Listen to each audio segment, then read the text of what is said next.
Good afternoon, everyone. May I please have your attention?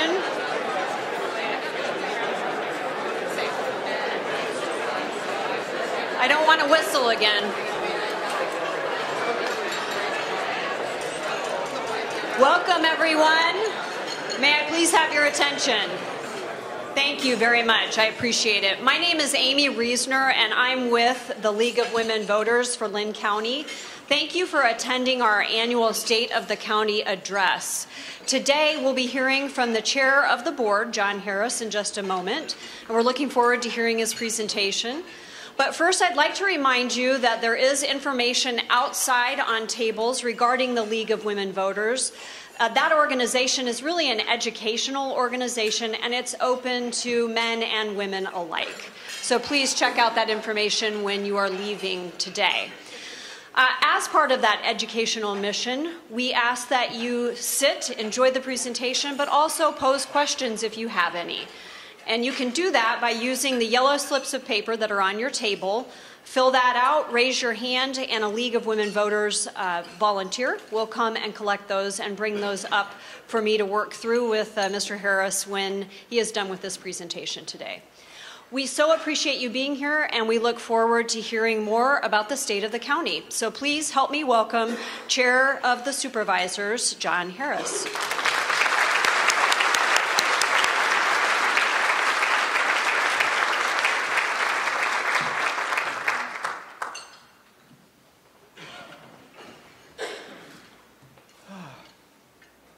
Welcome, everyone, and thank you for being with us here today.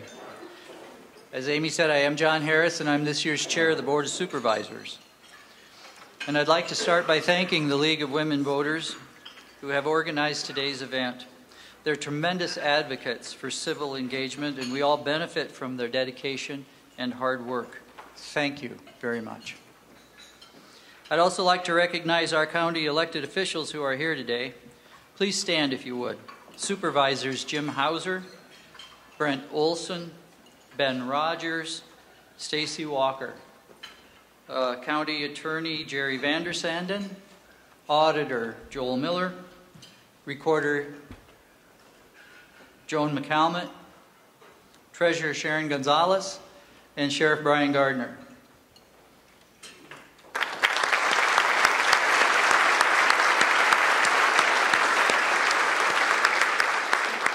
I'd like to give a special welcome today to a former supervisor. Lou Barron is here with us today.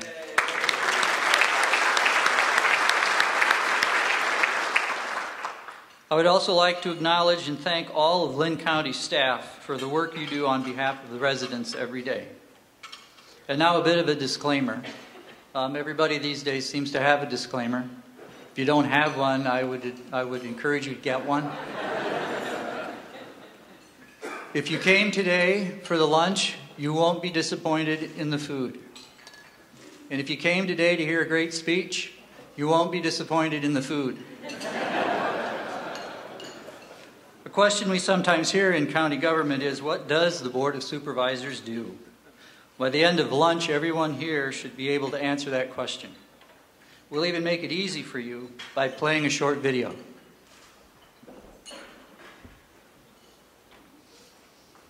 Every 2 years, the people of Linn County elect members to the Board of Supervisors to fulfill both executive and policy-making functions of the county. This board consists of 5 county supervisors elected by districts who oversee the vision and daily operations of Linn County government. Linn County is the second largest county in Iowa, which means there is a lot of work.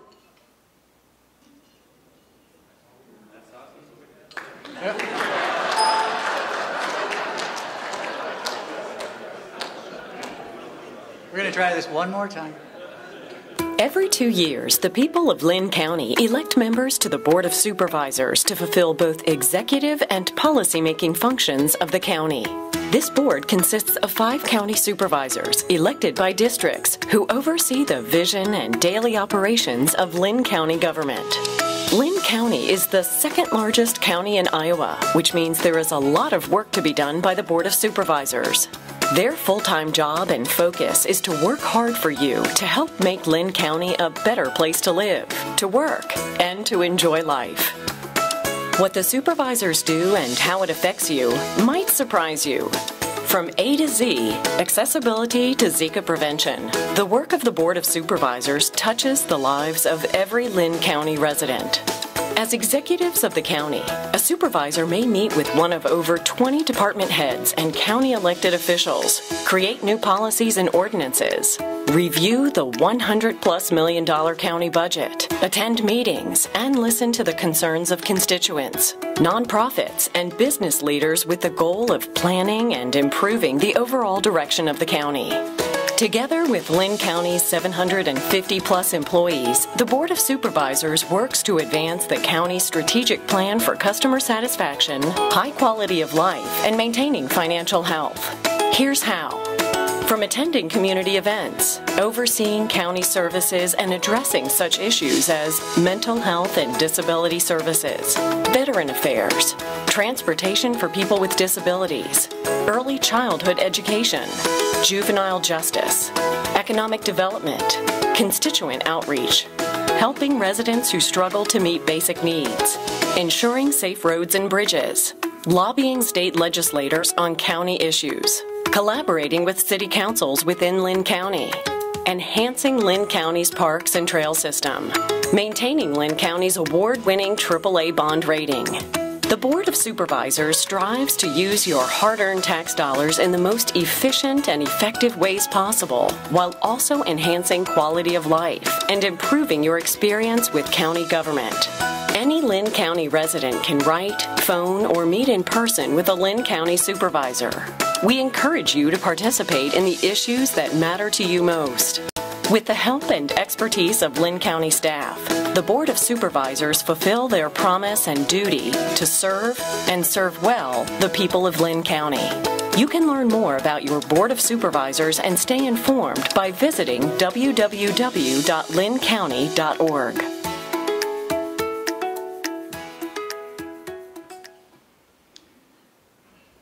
Lynn County government is not the Board of Supervisors only.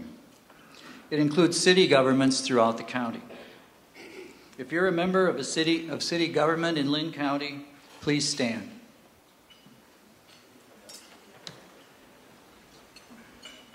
There are 18 cities and towns in Lynn County, and I salute and thank those local governments for their work. Please remain standing.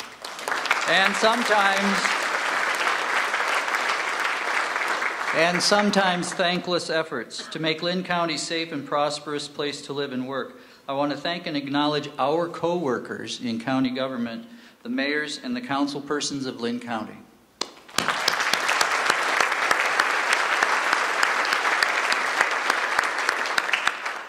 Today I want to walk you through the past a bit and then delve in the present and then try to take a look at what's to come.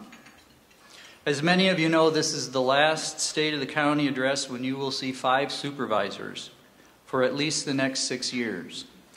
Perhaps in 6 years the voters will vote again on what's right, and that's 5. But come January, there will be 3.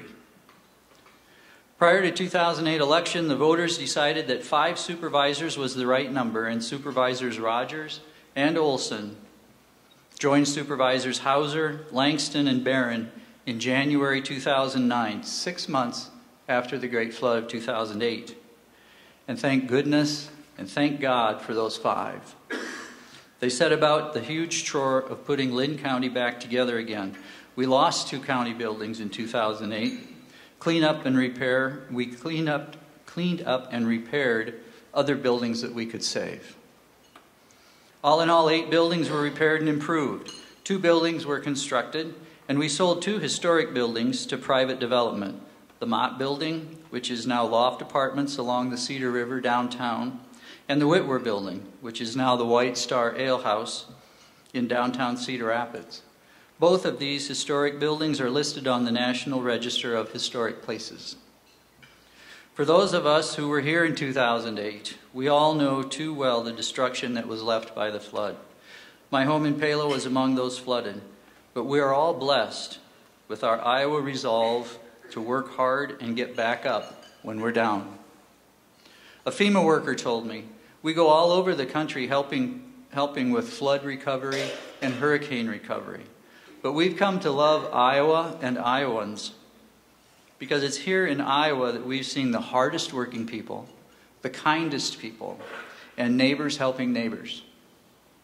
During that time of rebuilding our infrastructure, the Board of Supervisors worked to minimize the cost to taxpayers as much as possible. The total cost to repair and rebuild county buildings was $61 million, and through creative efforts of the Board of Supervisors and staff in working with the state and federal governments, the total cost to local taxpayers was a mere $11 million. This included 2 new buildings designed to serve specific needs of the public: the Community Services Building that houses Lynn County's Human and Social Services departments, and the Juvenile Justice Center. The cost also included customer-focused improvements to our renovated buildings that are now LEED certified and energy efficient. While recovering and rebuilding, other needs had to be met, like where the county government could temporarily house themselves and getting important infrastructure repaired and functional. One example was secondary roads. 200 roads needed attention throughout the county due to flood damage. Our dedicated staff worked 16-hour days, and within 5 days, 197 of those 200 roads were restored to traffic level. Lewis Access Road, which crosses the Cedar River southwest of Center Point, is shown here. While our team worked hard to repair damaged roads, this particular one took a bit longer than 5 days. Lewis Access Road lost more than 1/4 mile of road. It took several weeks of hauling quarry gravel to get it up to grade, a month to make it open to traffic, and another year to complete work that returned it to pavement and stable slopes. And I would be remiss if I didn't mention that next month is the 10-year anniversary of that epic flood. We've come so far as a community through struggles and challenges. We are resilient, and we are strong, and we have much to be proud of. Lynn County is a proud sponsor of the Epic Rebirth event on June 13th that will celebrate our community's achievements during the past 10 years. You know, I often talk about the 3 stages that a flood victim goes through. First stage is the nightmare stage. Eventually, you get into the bad dream stage. And then the 3rd phase is a bad memory stage. I hope we are in the bad memory stage, but I still sting a little bit when I think about that flood. And now today, I believe that Lynn County's tradition of excellence continues. Despite the challenges of the 2008 flood, the county levy rate has remained stable for the past 10 years, as shown in this graph. County elected officials and department managers have worked to sustain their operations and essential services under a frugal budget. And I know this isn't easy and has required much effort. We have also retained our AAA bond rating, which is a testament to our financial stewardship. I also believe that the current Board of Supervisors is the most capable, diverse, and caring group of elected officials I've had the privilege to work with in my 25 years of public service. And despite our diverse backgrounds, we have, most of the time, joined together as one united board to tackle issues like mental health, infrastructure, and public safety. And here we are, the Board of Supervisors.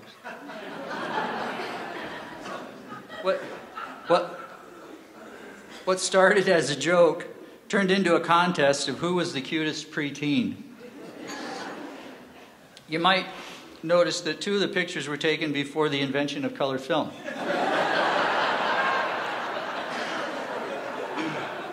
And I'm sure you can identify all of us. I know I haven't changed at all.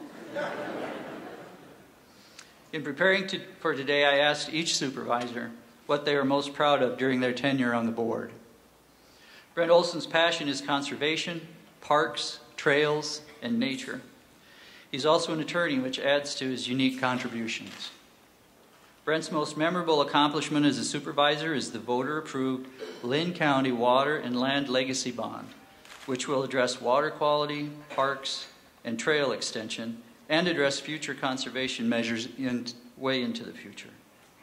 The $40 million bond issue was put before Lynn County voters in 2016 and overwhelmingly approved it at nearly a 75% vote. Stacy Walker champions improving the human condition for those who struggle in our community. He has a great rapport with our young population and introduced the county's first ever Future Leaders of Linn County Day last month to answer the question our students, and many of you often wonder, just what does a supervisor do? To which you know the answer thanks to that video. Supervisor Walker said he is proud of Linn County's commitment of $100,000 to the safe, equitable, and thriving task force priorities. Linn County's proclamation affirming support for religious and ethnic minorities and supporting Linn County's efforts to raise the minimum wage. Jim Hauser can recite chapter and verse about anything that has to do with the history of the county. And we all know that there is much to learn from history. In Jim's 23 years as supervisor, he has served as board liaison to virtually every Linn County department, and among other responsibilities is now serving on the Public Health's Opioid Steering Committee. He's willing to assist with any problem encountered with our facilities department and knows a lot about roads and vehicles and law enforcement, as he has served as a reserve sheriff's deputy for nearly 40 years. Ben Rogers hearts with our citizens who are physically and mentally challenged, those who are homeless, and all who need a hand up.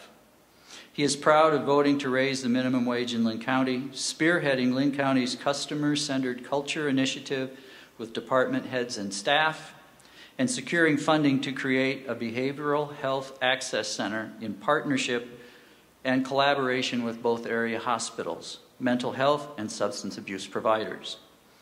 The Access Center will more adequately and appropriately treat people with mental illness and substance abuse issues and divert them from the more expensive and often less effective levels of service as emergency rooms and jail. That brings us to me and what gives me pride over the last 8 years. I think it's the opportunity to use my position to help in time of great need. For example, I've had a hand in assisting storm relief for Toddville and Prairieburg after severe storms, and making rural roads safer by leading a process to control 19 formerly uncontrolled rural intersections by providing additional signage. I like to think that being involved in city government in Palo for 15 years allows me to represent the rural point of view on the Board of Supervisors. Linn County has achieved a number of successes in just this past year. All of them can be traced back to the 3 objectives in our strategic plan, and those are customer satisfaction, quality of life, and financial health. This month we broke ground on the new Linn County Public Health and Child and Youth Development Building, also known as the Harris Building. Nope, it's not named after me. I could never hold a candle to the people that the building is named after, and they are Dr. Percy and Leah Harris, a couple well known in Cedar Rapids for their lifetime of dedication and service to health and education, as well as their pioneering civil rights advocacy. The contractor for this building was selected using what's called a lease purchase agreement. This process entails a few added steps to the traditional low bid procedure, which I won't go into detail right now today. But simply stated, the lease purchase process emphasizes the use of local labor for construction. We expect to see the Harris Building completed in October 2019, and whoever delivers this state of the county next year will have some dandy pictures to show you of the building's progress. And with a groundbreaking ceremony tomorrow at noon, we will soon be watching the construction of the Prospect Meadows baseball softball complex. The facility is expected to open up next spring.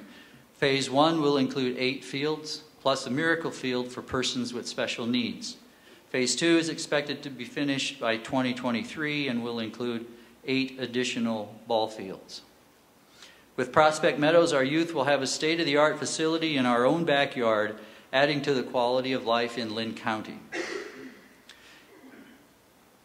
And with the tournaments that Prospect Meadows will bring to the area, it will be a real boost to our local economy. It's anticipated that when Prospect Meadows is fully operational, it will account for up to $20 million to the local economy every year. With most of the tournament teams staying from 1 to 4 nights in the area, it will also bring thousands of hotel rooms to Lynn County, and it's anticipated that up to 60,000 out-of-area tourists will attend Prospect Meadows for tournaments each year. In addition to leasing the land to Prospect Meadows, Lynn County is contributing $1.5 million toward the project. An audit completed this year by Sports Facilities Advisory, LLC, found the project feasible and demonstrates a strong likelihood of success. This summer, Lynn County expects to issue the first bonds for the Water and Land Legacy Project that voters overwhelmingly approved by almost 75% in 2016. This level of support highlights the importance in that Lynn County residents place on water quality, natural resources, parks, and trails.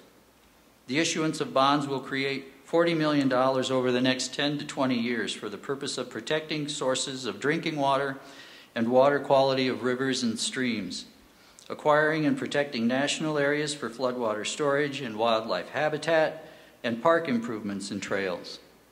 The Board of Supervisors appointed a Water and Land Legacy Bond Public Review Board and to monitor the use of water and land legacy proceeds for compliance with the purposes of the wording that was in the ballot.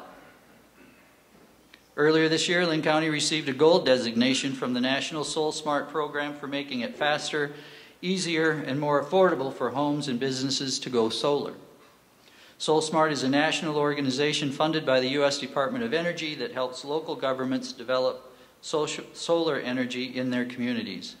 The Soul Smart Gold designation recognizes Lynn County for its leadership in encouraging solar energy growth and removing obstacles to solar development. One of Lynn County's ongoing priorities is enhancing customer satisfaction and workplace culture. This has been a focus of ours for a few years now. As part of Lynn County's commitment to a customer-centered culture, we created a culture coordinator position dedicated to advancing this work. This position is in our Human Resources Department and coordinates programs, trainings, projects, and activities related to Lynn County's customer-centered culture. We also added 3 new positions in the Treasurer's Office to better serve our growing customer base. This is Lynn County's busiest office, annually serving more than 100,000 customers. We also created a Service Coordinator position in Veterans Affairs Office. This outreach position is primarily serving our rural residents who have transportation or other mobility barriers that prevent them from accessing services in our VA office in Cedar Rapids. Options of Lynn County successfully met 1.5 years ahead of schedule the new federal requirement that all Medicaid-funded programs that provide day habilitation for people with disabilities must do so in integrated settings and be person-centered. Staff developed a dynamic approach to providing services by integrating client activities throughout the department, increasing the number of large group activities and offering community-based activities to a broader spectrum of option customers. At the conclusion of our successful site review, options staff asked reviewers if there was another program they could benchmark that meets the requirements. The response of the reviewers was, "You're it." The Lynn County Auditor's Office is working to maintain the security of election systems by reviewing the office's cybersecurity procedures. The office is also preparing for changes brought about by the Electronic Modernization and Integrity Act, the Voter ID Act, and training all poll workers on the new regulations mandated by the new state law, which include asking voters for ID at the polls. Election staff are committed to doing all they can to ensure that your voting experience is efficient and secure. Public safety is a top priority and function of government. In Lynn County, public safety and legal services make up the largest portion of our budget. That's 25%. Our sheriff deputies take seriously their mission to protect the lives and property of our citizens and are often recognized with life-saving awards. At Sheriff Gardner's request, the Board of Supervisors approved 6 new deputy positions for next fiscal year to meet the growing needs of the department and their service to you, our citizens. The Lynn County Sheriff's Office continues to embrace department-wide training designed to build positive community relationships through engagement, collaboration, trust, and respect. The trainings focus on crisis intervention, leadership, ethics, and stress resilience. Linn County Attorney's Office has engaged in a series of meetings with local leaders and law enforcement officials in a collaborative effort to consider and offer proposals to improve the criminal justice system. This group is considering strategies and measures designed to strengthen police-community relations, promote public safety, and improve equality and fairness in the judicial system. And just last month, Linn County Board of Health approved the formation of a steering committee to address the public health crisis associated with opioid use disorder. For the last 2 years, Linn County Public Health has been working with local, state, and federal partners to find solutions to lessen the impact of opioid addiction in Linn County. The steering committee has already met twice and is a positive step forward in our efforts to combat this nationwide health issue. Safe and efficient transportation infrastructure is also a key element of county government. Each year, Linn County reviews and prioritizes road construction and maintenance projects for our 1,135 miles of road. Nearly 30 road construction projects are expected to take place in 2018. All in all, effort to improve the safety and travel experience for you and all who travel on Linn County roads. These projects are funded from multiple sources, including local, state, and federal funding, local option sales tax, and proceeds from the state fuel tax. You can visit our website and sign up to receive notification of our road construction projects. Since 1998, the Linn County Secondary Road Department has received native seed through the University of Northern Iowa Tallgrass Prairie Center. The program is administered by the Iowa DOT on behalf of the Federal Highway Administration. This plant material has been used along primary and secondary roads to provide weed and erosion control, habitat for pollinators and wildlife, reducing stormwater runoff, and reduce snow drifting, and provide food for wildlife. Beginning this year, Linn County will make this native seed available to adopt-a-roadside sponsors to create even more roadside planting opportunities. And we're always looking for more groups to adopt a roadside. And this year you can help create pollinator habitats while also helping clean up the public rights-of-way. For those of you who attended this luncheon last year, you might remember Supervisor Olson announcing a call for a new county logo. We spent the last several months working on this project as part of a larger rebranding initiative in Linn County. The implementation of this new look will begin this summer, along with a redesigned website later this year to make it easier for you to find the information you're looking for, whether it's on a desktop or other mobile device. And now my look toward the future, and my advice for the 3 remaining supervisors. Linn County must continue to deliver on our mission of providing customers the most satisfying products while maintaining sound fiscal management and enhancing the life of those in Linn County. We must continue our progress to advance our strategic goals: customer satisfaction, high quality of life, and financial health. The next 3 supervisors must be diligent on spending and prudent with the levy rate as much as possible.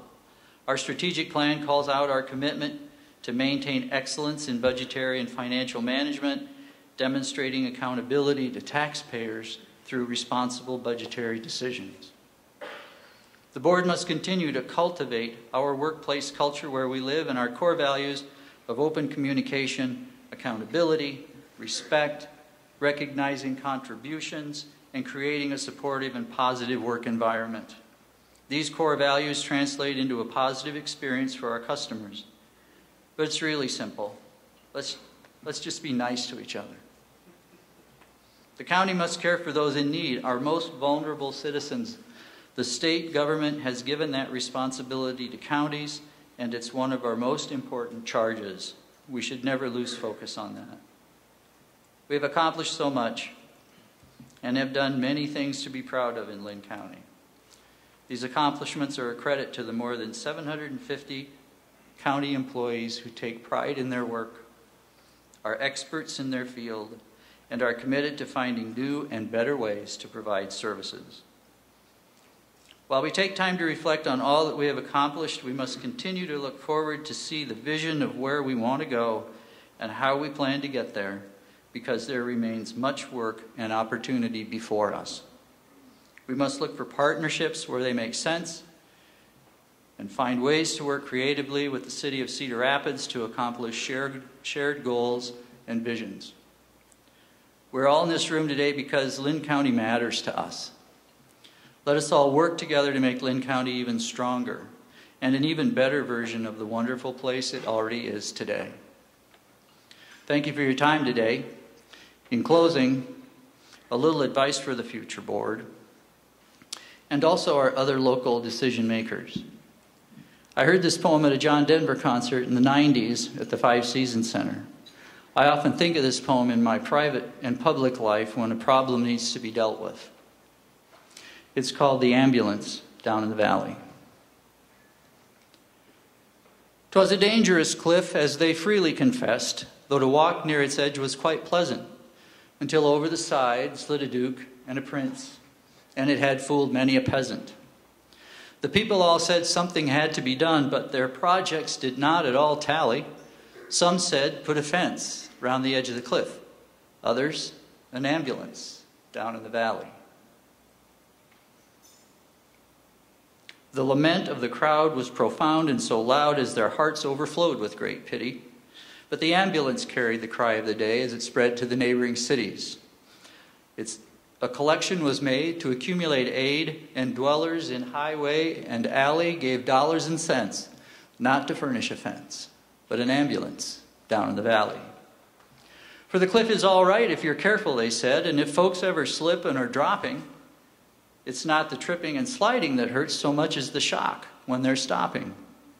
And so on for years as these mishaps occurred, quick forth would the rescuers sally to pick up the victims that fell from the cliff with the ambulance down in the valley. Said one in his plea, it's a marvel to me that you give so much greater attention to repairing results than to curing the cause, while you'd much better aim at prevention. The mischief, of course, should be stopped at its source. Come, friends and good neighbors, let's rally. It makes far better sense to rely on a fence than an ambulance down in the valley. He's wrong in his head, the majority said. He would end all our earnest endeavors. He's the kind of a jerk that would halt our good work, but we will defend it forever. Don't we pick up them all just as quick as they fall and treat them with care quite liberally?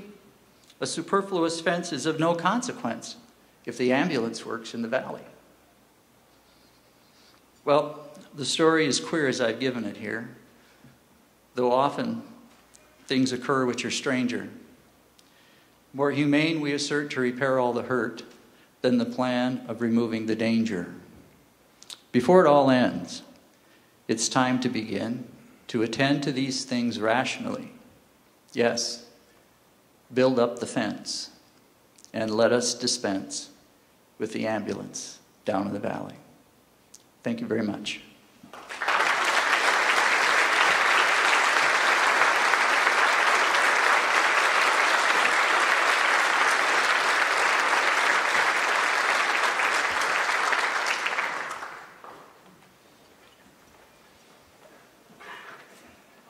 John, I think that we would all agree that the speech was as good as the food. Thank you. Now is the time for questions. We appreciate that very thorough and educational overview, but if you have questions, please fill out the cards that are on your paper or on your table. They're yellow. Raise your hand and a volunteer will pick them up and bring them to me. But for now, I will ask a few questions, and I appreciate my table mates offering some advice on questions. Thank you.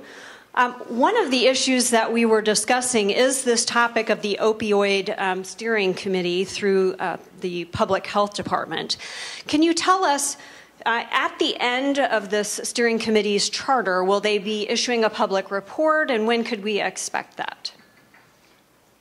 I would refer that answer to Supervisor Hauser. Okay. And we can share the microphone if you want to come forward, Jim.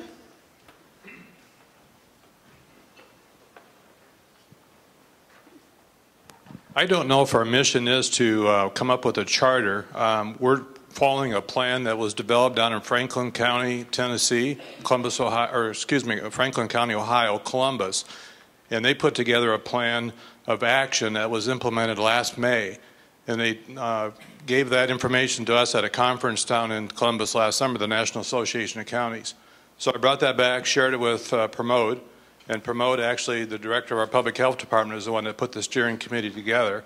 And we're trying to implement that action plan that was put together down in Columbus to help head off the impending outbreak of overdosing of opioids that they're seeing in other parts of the country. Actually, down in Columbus is probably the heartbeat of the country, and they were experiencing nearly 25 to 30 deaths per day. And with the implementation of this plan, they've reduced it down to 12, and their goal is to reduce it even further. And we had 27 deaths in Lynn County last year, and we'd like to see that reduced further down to closer to 0. And we've implemented several things already. The Narcan with the sheriff's deputies, Sheriff Gardner's been implementing that program, and education, I think, is a key to keep people from getting dependent on the opioids for pain. That's one of the things that's probably been widely used is for pain medication.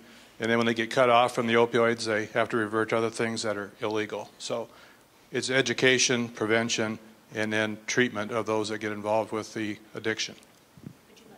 Thanks, Jim. We're in the process of trying to get the plan electronically, so we can get that up on our website. Currently, we have it in the paper form. Thank you very much. Thanks, Jim. Oh, some brave soul has issued a question. Okay.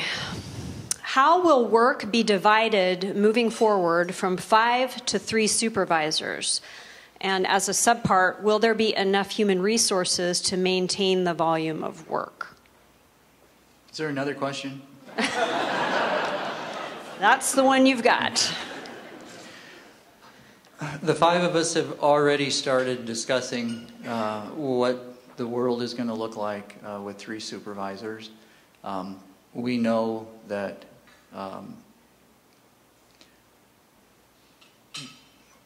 we probably won't be able to handle the amount of calls that we get on a weekly basis. So we're trying to figure out, sorry staff, what we can set aside and hopefully bless staff to help us do. We are involved in a lot of city commissions, county commissions, boards, those kinds of things.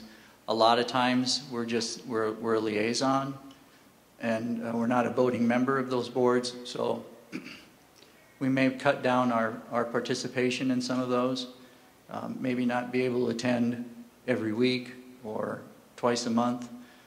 Those are the kind of things that we're just going to have to make some decisions on. And the other thing is, we don't know which 3 are going to survive the election. So a lot will have to do with who those 3 are and how they characterize what it is their responsibilities are to the county. So we're thinking about it now. The action most likely will come after the 1st of January. We've also all read a great deal of information about the SET initiative, and so I'm wondering if you want to perhaps have Supervisor Walker talk a little bit more about that. Mm-hmm. I know that's been a topic at my table. While Stacy's coming up, we are quite a diverse group, and we trust each other to take what they feel is their biggest concerns and activities, and be the professional expert on that, and then feed that information back to the rest of the board. So that's why I'm not answering too many of these questions. I like that, John. The SET task force recommendation, SET again stands for Safe, Equitable, Thriving Communities Task Force. At this point, it's sort of in its life stage, we are trying to figure out how to move forward in a way that involves other governments. Namely the City Council of Cedar Rapids and the Cedar Rapids Community Schools. Now, I think there is some questions, open questions and legitimate questions as to what that involvement and participation looks like. I think the Board of Supervisors has a good vision for what that participation looks like, but I think these are decisions that are going to have to be made by their respective governing boards. So in this case, the City Council, again, for Cedar Rapids, and other councils that would like to participate, and the Board of Directors for the district.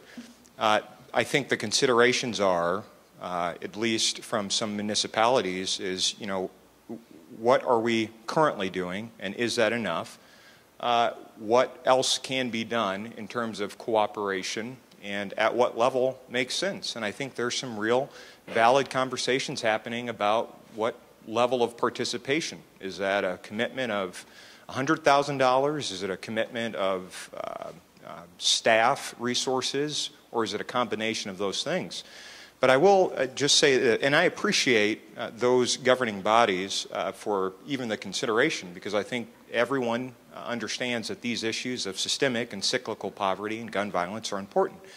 But I will say this, I've been encouraged throughout this whole process. It's been happening for about 3 years now. And what I'm encouraged about is that there seems to be a recognition amongst community leaders that the issues of youth gun violence and systemic poverty, the source of those problems are operating at the systemic level. And that means, that calls for, in my opinion, cooperation of all agencies, partners, and interested parties to getting at this work. No one institution can go it alone.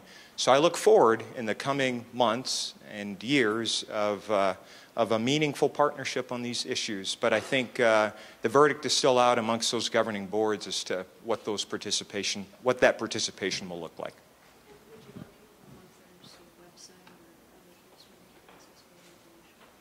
Yes, so I think the recommendations of the SET task force is currently being housed online by the Cedar Rapids Community School District. There is a Facebook page that has those recommendations public as well. And if anybody wants to reach out to me, stacy.walker@lynncounty.org, or councilperson Dale Todd, we'd be happy to get those recommendations or any other information about this effort out to you. Thank you for your question. Thank you. Another question at my table, and of course if you have any other questions, feel free to bring them forward, was about the issue of how much activity occurred during this last legislative session. And so in noting, as you were talking about, one of the supervisor's roles is to advocate on behalf of the county at the state legislature, what would be the top 1 or 2 issues that you'll want to see lobbied on behalf of Lynn County in the next legislative session?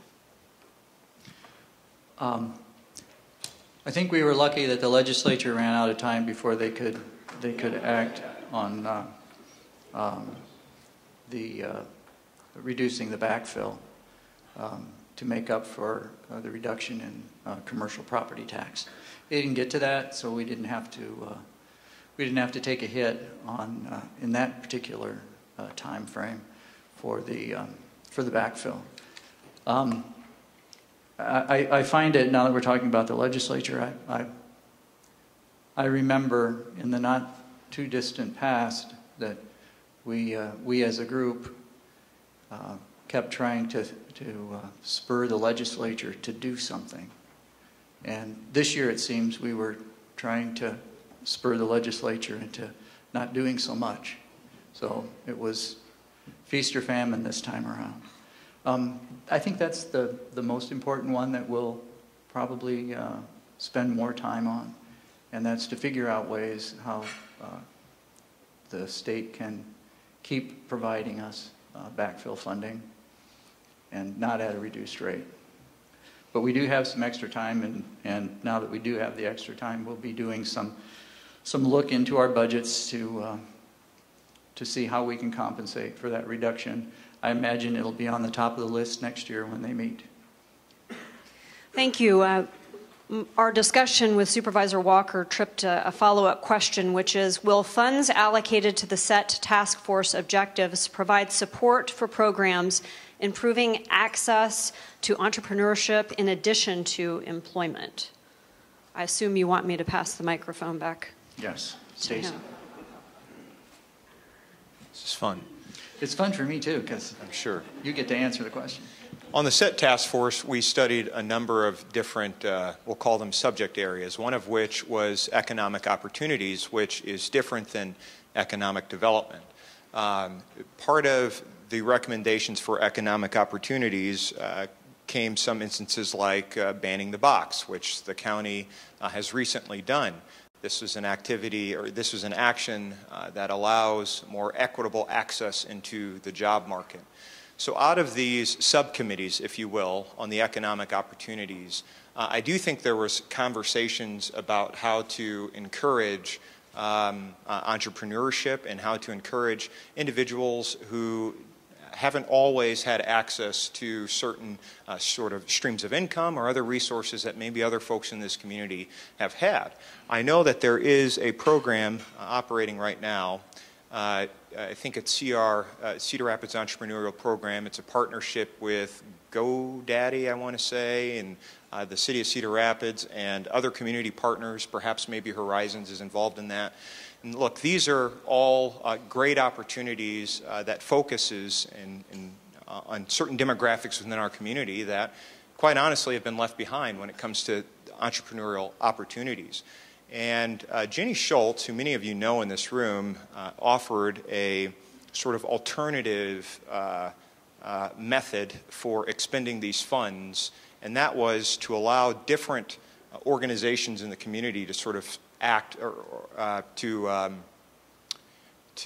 submit applications for these funds, an RFP process. So if it is the case that community experts are saying one of the ways in which we can empower folks in our community and to avail more economic opportunities is by investing in programs like CR Entrepreneurial Program, then maybe that program should be allowed to make a grant application to access these funds. And then a panel of experts made up of individuals from the private and public sector and individuals who have a great understanding of the comprehensive nature of the SET task force could be on this sort of steering committee that makes these granting awards. And that way, again, it's really the community sort of addressing these deep-seated systemic issues. Thank you. Let's do one more question, and it's my question, and that is this. Given how much time you've focused on where we were, the past, and the flood, and our experience with rebuilding from the flood, how do you feel about the county's position to prevent or to mitigate future floods? Well, we're not as prepared as we should be after 10 years, and I think Mayor Hart can agree with me on that. We're looking for funding to help. I imagine the City of Cedar Rapids will be looking to the county also for some cooperation. When we look at our island, we can put a 30-foot wall around the island and it'll still be flooded because the water that affects the courthouse comes up from the bottom. It doesn't come over the wall. So and that's nearly impossible to prevent. So we in Lynn County, at least on the island, are insuring against another flood disaster because it just doesn't make sense for us to wall around the island. I think that given the economic development that's happened on both sides of the river, but really on the west side, that everybody is really enjoying right now. I think it's important to get these flood walls up as soon as we can, and then we pray that it never happens again. Okay. Well, thank you all for your questions and your time, and thank you very much, Chair Harris, for your presentation today. We appreciate it very much. And of course, thank you to the League of Women Voters of Lynn County for sponsoring this event. We hope you have a wonderful day. Thank you.